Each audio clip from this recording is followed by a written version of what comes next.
Assalamualaikum warahmatullahi wabarakatuh. Kali ini kita bertemu kembali dalam mata kuliah pendidikan dan latihan. Pada materi ini kita akan membahas tentang psikologi belajar 1. Dalam kegiatan belajar ini, tentu kita akan melihat bagaimana aspek psikologi pembelajar dalam kegiatan pendidikan dan latihan. Ada beberapa teori yang menjelaskan tentang teori belajar ini. Yang pertama adalah teori belajar behaviorisme atau tingkah laku. Jadi menganggap bahwa belajar adalah perubahan tingkah laku. Jadi orang yang belajar akan terjadi perubahan tingkah laku seseorang. Jadi orang yang belajar, orang tidak belajar, tentu di situ ada perbedaan antara orang belajar dan orang yang tidak belajar. Bahwa dalam kegiatan belajar itu memerlukan proses yang disebut dengan proses belajar mengajar.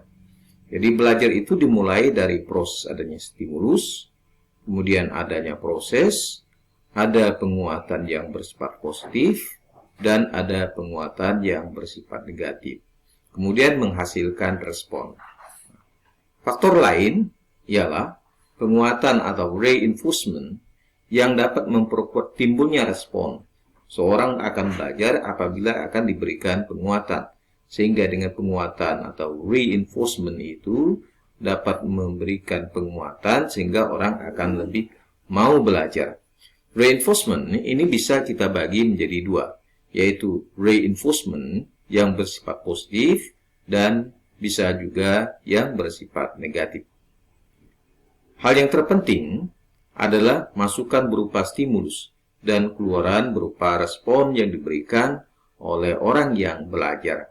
Jadi bisa saja kalau kita dalam kegiatan belajar, kemudian peserta didiknya atau peserta kegiatan belajar atau peserta pendidikan dan latihan itu tidak memberikan respon atau pasif dalam memberikan respon, maka pasti ada persoalan di dalam kegiatan belajar tersebut. Jadi harapannya adalah ketika proses belajar itu berlangsung, maka harus ada respon, baik itu respon positif maupun respon negatif. Hal ini dapat kita ukur dari sejauh mana penguasaan materi yang disampaikan. Kita ambil contoh ya, salah satu bentuk kritik ya dari penguatan ini, yaitu kritik tidak mampu menjelaskan proses belajar yang kompleks. Misalnya ketika orang itu belajar kemudian dia tidak memberikan mampu menjelaskan sesuai dengan standar kompetensi yang diharapkan. Yang kedua, tidak semua hasil belajar dapat diamati dan diukur.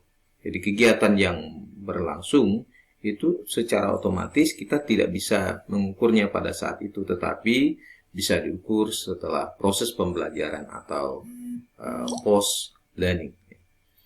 Aplikasi behavioralisme dalam proses belajar mengajar ini dapat meliputi langkah-langkah sebagai berikut. Yang pertama adalah yang harus dilakukan adalah menentukan tujuan instruksional dari kegiatan belajar.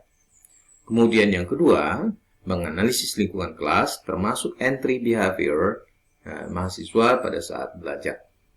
Dan yang ketiga adalah menentukan materi pelajaran yang akan disampaikan dalam kegiatan belajar mengajar. Kemudian memecahkan materi pelajaran menjadi bagian-bagian kecil sehingga akan lebih memudahkan memahami terhadap seluruh komponen kegiatan belajar itu sendiri. Kemudian menyajikan materi pembelajaran dengan berbagai metode dan teknik cara menyampaikan materi. Memberikan stimulus berupa pertanyaan, tes, latihan, dan tugas-tugas untuk melakukan pengembangan kepada peserta didik dalam kegiatan pendidikan dan latihan. Kemudian yang ketujuh adalah mengamati dan mengkaji respon yang diberikan ketika proses belajar sedang berlangsung atau sesudah kegiatan belajar itu berlangsung. Kemudian memberikan penguatan positif maupun negatif kepada peserta didik, baik itu berupa stimulus atau respon atau bersifat positif pujian maupun juga berupa sanksi atau yang disebut dengan penguatan yang bersifat negatif. Kemudian memberikan stimulus baru agar peserta didik memiliki kemauan untuk belajar lebih baik. Dan berikutnya adalah mengevaluasi hasil belajar dalam rangka untuk mengukur tingkat kemampuan penguasaan terhadap materi yang disampaikan. Dan memberikan penguatan dan seterusnya. Ini yang terjadi dalam pendekatan behavioralisme. Teori belajar kognitivisme. Belajar adalah perubahan persepsi dan pemahaman, tidak selalu berbentuk perubahan tingkah laku yang dapat diamati, tetapi hanya dilihat pada aspek pengetahuan saja atau kognisi. Setiap orang yang telah mempunyai pengetahuan atau pengalaman dalam dirinya yang tertata dalam bentuk struktur kognitif, proses belajar terjadi bila materi yang harus beradaptasi dengan struktur kognitif yang sudah dimiliki. Sebagai contoh misalnya, A, B, C, dan D. Ini sebenarnya tidak terurut. Kemudian kalau kita urut, dia akan menjadi tersusun secara rapi. Itulah yang disebut dengan struktur kognitif. Ya, misalnya kita acak tadinya, kemudian disusun menjadi susunan A, B, C, D. Ya. Teori belajar yang berkembang berdasarkan teori ini ialah teori yang berkembang menurut Piaget, teori kognitif Brunner, dan teori bermakna Ausubel. Kritik terhadap teori ini adalah lebih dekat pada psikologi daripada teori belajar. Sukar diaplikasikan karena memang pada teori ini lebih mendekatkan diri pada aspek kognitif atau pengetahuan saja. Kemudian sukar dipraktekkan, ya, karena tidak mungkin memahami struktur kognitif yang ada dalam setiap orang mahasiswa, sehingga dengan apa yang mereka kuasai, mereka pahami, itu belum tentu mampu diaplikasikan. Kemudian kognitivisme, teori perkembangan menurut Piaget, yang menyatakan bahwa proses belajar terjadi menurut tahap-tahap perkembangan sesuai dengan umur. Jadi orang belajar itu disesuaikan dengan tahap perkembangan umur seseorang. Kemampuan menerima pesan atau informasi yang disampaikan dalam kegiatan belajar itu sangat ditentukan oleh kedewasaan seseorang dalam menerima pesan atau informasi. Adapun tahap-tahapan yang dapat dilalui yaitu pertama adalah tahap asimilasi, yaitu penyesuaian pengetahuan baru dengan struktur kognitif yang sudah ada. Jadi berusaha untuk melakukan asimilasi sehingga pengetahuan yang sudah didapatkan sebelumnya, baik didapat dari orang tua atau orang yang berada di sekitarnya, dengan informasi yang baru atau pengetahuan baru, sehingga dia dapat mengubah struktur kognisi seseorang itu. Kemudian akomodasi, yaitu menyesuaikan atau penyesuaian struktur kognitif mahasiswa dengan pengetahuan baru. Jadi struktur kognitif yang sudah ada kemudian disesuaikan dengan pengetahuan yang diperolehnya. Kemudian ekuilibrasi, yaitu penyeimbangan mental setelah terjadi proses asimilasi dan atau disebut dengan akomodasi. Aplikasi dalam teori perkembangan pikiran ini, yang pertama adalah menentukan tujuan instruksional.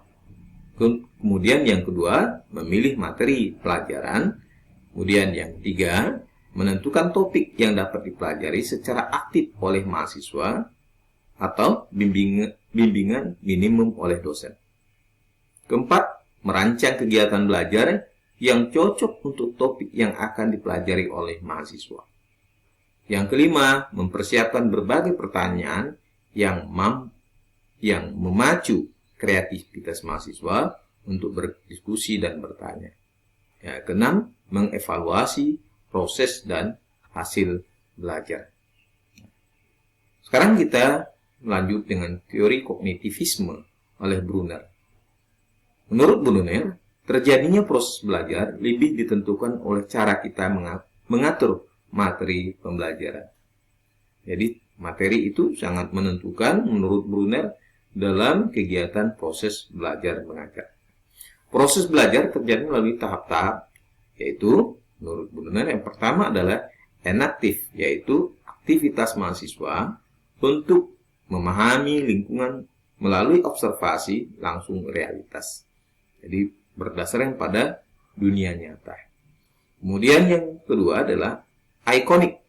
Mahasiswa mengobservasi realitas tidak secara langsung, tetapi melalui sumber sekunder, misalnya melalui gambar atau tulisan, termasuk di dalamnya adalah video dan film. Kemudian yang ketiga adalah simbolik. Mahasiswa membuat abstraksi berupa teori, penafsiran, analisis terhadap realitas yang telah diamati dan dialami. Jadi mahasiswa bisa melihat kondisi di lapangan, kemudian mereka melakukan penafsiran, melakukan analisis terhadap sesuatu yang sudah diamatinya atau sudah dialaminya. Kemudian aplikasi teori kognitif Brunner. Dalam teori Brunner ini, yang pertama yang harus dilakukan yaitu menentukan tujuan instruksional, memilih materi pelajaran, menentukan topik yang bisa dipelajari secara induktif oleh mahasiswa, mencari contoh, tugas, ilustrasi, dan sebagainya, kemudian mengatur topik-topik mulai dari yang paling konkret ke abstrak, dari yang sederhana ke kompleks, dari tahap enaktif, ikonik ke simbolik, dan sebagainya. Kemudian mengevaluasi proses dan hasil belajar. Teori bermakna Ausubel, yaitu di mana proses belajar itu terjadi bila mahasiswa itu mampu mengasimilasikan pengetahuan yang dimiliki dengan pengetahuan baru. Proses di mana belajar itu terjadi melalui tahap sebagai berikut. Yang pertama adalah memahami stimulus yang diberikan oleh narasumber ya, atau fasilitator. Kemudian memahami makna stimulus. Kemudian yang ketiga adalah menyiapkan dan menggunakan informasi yang sudah harus dipahami. Konsep penting dari penyampaian yang disampaikan oleh Ausubel ini adalah Advanced Organizer, yang merupakan gambaran singkat isi pelajaran baru yang berfungsi sebagai kerangka konsep sebagai titik tolak dari proses belajar. Kemudian kedua, menghubungkan antara ilmu yang baru dengan apa yang sudah dimiliki oleh mahasiswa. Dan yang ketiga, fasilitator yang mempermudah mahasiswa untuk belajar. Aplikasi teori bermakna dari Ausubel adalah menentukan tujuan instruksional. Kedua, mengukur kesiapan mahasiswa dalam kegiatan pembelajaran. Kemudian yang ketiga, memilih materi pelajaran yang tepat. Yang keempat, mengidentifikasi prinsip-prinsip yang harus dikuasai oleh mahasiswa. Kelima, menyajikan pandangan menyeluruh tentang apa yang harus dipelajari. Keenam, menggunakan Advanced Organizer dengan cara membuat rangkuman. 7. Mengajar mahasiswa memahami konsep dan prinsip dengan fokus pada hubungan antara konsep yang ada. Dan kedelapan, mengevaluasi proses dan hasil belajar. Sementara itu, dalam teori belajar humanistik menjelaskan bahwa belajar adalah untuk memanusiakan manusia, yaitu peran manusia adalah sebagai makhluk pembelajar, dengan kecenderungan bahwa manusia itu bersifat eklektik, dalam arti dapat memanfaatkan teknik belajar apapun asal tujuan belajar dapat tercapai. Contoh dalam pembelajaran Ausubel yaitu meaningfulness learning. Lihat juga pada teori kognitivisme yang disampaikan oleh Cradwell dan Bloom. Ada 3 kawasan tujuan belajar, yaitu pertama adalah kognitif, afektif, dan psikomotor. Dan Cole ada 4 tahapan dalam proses belajar, yaitu pengalaman konkret, pengalaman aktif dan reflektif, konseptualisasi, dan eksperimentasi aktif. Honey dan Mumford berdasarkan teori Kolb membagi mahasiswa menjadi 4 macam, yaitu aktivis, reflektor, teoritis, dan pragmatis. Habermas membagi 3 tipe belajar, yaitu belajar teknis, belajar praktis, dan belajar emansipatoris. Adapun kritik terhadap teori belajar humanistik ini adalah bahwa sukar digunakan dalam konteks yang lebih praktis dan lebih dekat dengan dunia filsafat daripada dunia pendidikan. Dan aplikasi teori belajar humanistik dalam kegiatan proses belajar mengajar adalah dalam prakteknya cenderung mendorong mahasiswa untuk berpikir induktif, dari contoh ke konsep, dari konkret ke abstrak, dan dari sesuatu yang khusus menjadi umum, dan sebagainya. Teori ini mementingkan faktor pengalaman, di mana keterlibatan aktif mahasiswa dalam proses belajar mengajar. Aplikasi yang dapat diterapkan dalam teori belajar humanistik adalah melalui tahap untuk menentukan tujuan instruksional, menetapkan materi pelajaran, kemudian mengidentifikasi atau entry behavior mahasiswa, mengidentifikasi topik-topik yang memungkinkan mahasiswa mempelajari secara aktif, dan seterusnya. Kemudian, dalam kegiatan belajar, kita dapat mengembangkan teori belajar sibernetik, yaitu belajar adalah pengolahan informasi, di mana informasi yang datang dan masuk ke dalam diri seseorang harus dikelola sebaik-baiknya, sehingga informasi itu sewaktu-waktu dapat dimanfaatkan. Yang penting adalah dalam sistem informasi yang akan menentukan terjadi proses belajar. Jadi tidak ada satu pun jenis cara belajar yang ideal untuk segala situasi. Jadi sesuai dengan kondisi yang ada dan perubahan yang ada. Jadi setiap orang memiliki kemampuan cara belajar yang berbeda. Contoh, Landa dengan pendekatan algoritmik dan heuristik. Kemudian Pass dan Scott, yaitu tipe mahasiswa holis dan serialis. Pendekatan belajar algoritmik ini adalah di mana menuntut mahasiswa berpikir sistematis, tahap demi tahap, linear menuju kepada sesuatu target tertentu dalam memahami rumus matematika sebagai contoh misalnya. Pendekatan heuristik yaitu menuntut mahasiswa berpikir divergen, menyebar ke beberapa target sekaligus, memahami suatu konsep yang penuh dengan arti ganda dan penafsiran. Biasanya menuntut cara berpikir demikian. Kemudian mahasiswa tipe holis, yaitu cenderung mempelajari sesuatu dari tahap yang paling umum ke tahap yang paling khusus. Kemudian mahasiswa tipe serialis, yaitu di mana kecenderungan berpikir secara algoritmik, seperti dalam matematika, secara matematis, cara berpikirnya. Jadi sistematis runtut. Nah, itu pada mahasiswa yang memiliki tipe serialis. Adapun kritik terhadap teori ini adalah di mana lebih menekankan pada sistem informasi. Jadi yang ada. Jadi yang penting informasi disampaikan, tapi kurang memperhatikan bagaimana proses belajar itu berlangsung. Ya. Karena itu sulit dipraktikkan. Yang penting adalah informasi disampaikan kepada mahasiswa, tergantung pada mahasiswa untuk mengolah informasi tersebut untuk dijadikan sebagai sumber pengetahuan. Aplikasi teori belajar sibernetik dalam proses belajar mengajar ini dapat terlihat melalui tahapan. Yang pertama adalah menentukan tujuan instruksional dalam kegiatan pembelajaran. Dan yang kedua menentukan materi pelajaran yang harus dipelajari oleh mahasiswa. Dan ketiga mengkaji sistem informasi yang terkandung dalam materi tersebut. Jadi harus memahami apa informasi yang akan disampaikan. Kemudian yang keempat menentukan pendekatan belajar yang sesuai dengan sistem informasi itu sendiri. Apakah algoritmik atau heuristik. Ya, jadi ada dua model belajar yang bisa diterapkan dalam pembelajaran sibernetik ini. Kemudian yang kelima adalah menyusun materi dalam urutan yang sesuai dengan sistem informasi yang ada. Jadi secara sistematis. Jadi tidak bisa materi satu lepas dengan materi yang lain.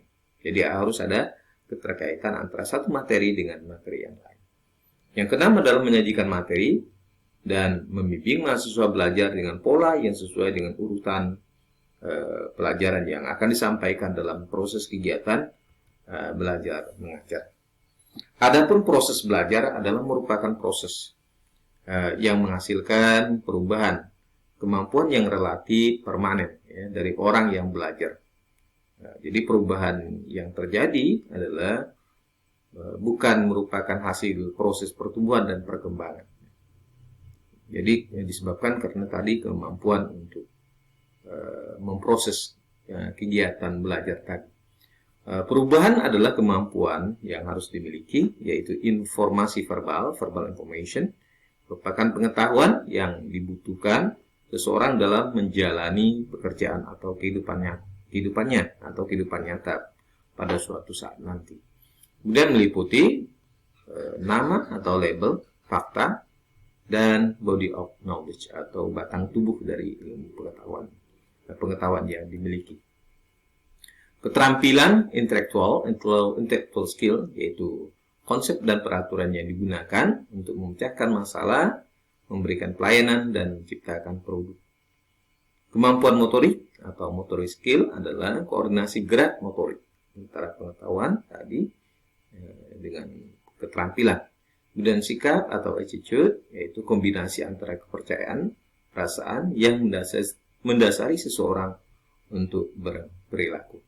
Kemudian komponen sikap, yaitu kognitif, kepercayaan, kemudian afektif, perasaan, niat atau kecenderungan untuk berperilaku. Strategi kognitif yang dilakukan adalah aturan dalam proses belajar, keputusan orang yang belajar untuk menentukan informasi apa yang harus diperhatikan selama kegiatan belajar atau berlangsung. Kemudian bagaimana cara untuk mengingat terhadap informasi yang sudah disampaikan. Dan ketiga adalah bagaimana memecahkan masalah. Nah, ini yang dengan pendekatan keledai disebut dengan Meiji Kuhi Binyu. Jadi ini yang digunakan. Terima kasih atas perhatiannya dengan materi yang sudah disampaikan. Mudah-mudahan memberikan manfaat kepada mahasiswa, khususnya dalam kegiatan penyampaian materi pendidikan dan latihan kali ini. Terima kasih.